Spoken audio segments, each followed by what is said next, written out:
गणनायकाय गणदैवताय गणाध्यक्षाय धीमहि गुणशरीराय गुणमण्डिताय गुणेशानाय धीमहि गुणातीताय गुणाधीशाय गुणप्रविष्टाय धीमहि एकदन्ताय वक्रतुण्डाय गौरीतनयाय धीमहि गजेशानाय भालचन्द्राय श्रीगणेशाय धीमहि एकदन्ताय वक्रतुण्डाय गौरीतनयाय धीमहि गजेशानाय भालचन्द्राय श्रीगणेशाय धीमहि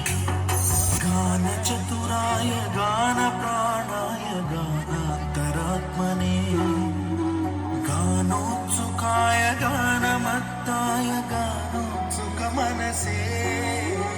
गुरुपूजिताय गुरुदैवताय गुरुकुलत्रायिणे गुरुविक्रमाय गुह्यप्रवराय गुरवे गुणगुरवे गुरुदैत्यगणक्षेत्रे गुरुधर्मसदाराध्याय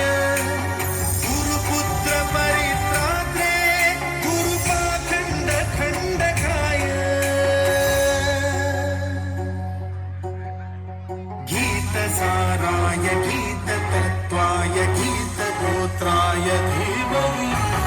गूढगुल्फाय गन्धमत्ताय गुरुजयप्रदाय धीमहि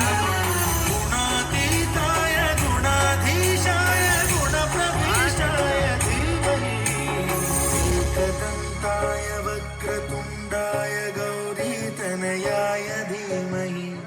गजेशानाय बालचन्द्राय श्रीगणेशाय